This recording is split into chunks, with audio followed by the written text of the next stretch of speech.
सांगली जिल्ह्यात महायुतीत मिठाचा खडा पडण्याची शक्यता आहे। भाजपचे आमदार सदाभाऊ खोत यांनी सहकार मंत्री बाबासाहेब पाटलांवर गंभीर आरोप केले। सांगली जिल्हा मध्यवर्ती बँकेतील 559 जागांच्या नोकर भरतीला परवानगी दिली। या जागा सहकार मंत्र्यांसह सर्वांनी वाटून घेतल्याचा आरोप खोतांनी केला। एका जागेचा दर 30 लाख रुपये ठरवल्याचा आरोपही खोतांनी केला। बँकेच्या माध्यमातून परीक्षा घेऊ नये अन्यथा सहकार मंत्र्यांच्या दारात उपोषणाला बसू असा इशाराही खोत यांनी दिला।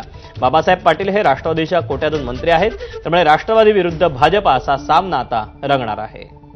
या राज्यामध्ये अनेक विद्यार्थी हे खऱ्या अर्थानं परीक्षा देण्यासाठी गेली अनेक वर्ष अभ्यास करत आहेत। या सगळ्या गुणवंत चांगल्या विद्यार्थ्यांना जर याचा लाभ मिळायचा असेल तर निश्चितपणानं बँकेच्या माध्यमातून परीक्षा घेण्यात येऊ नयेत ही मागणी माझी आहे आणि आम्ही सहकार मंत्र्याकडे 2 दिवसांनी त्या संदर्भात भेट घेणार आहोत। जर हे बदल नाही केला तर सहकार मंत्र्यांच्या मुंबईतल्या बंगल्यासमोर मी स्वतः उपोषण करणार आहे।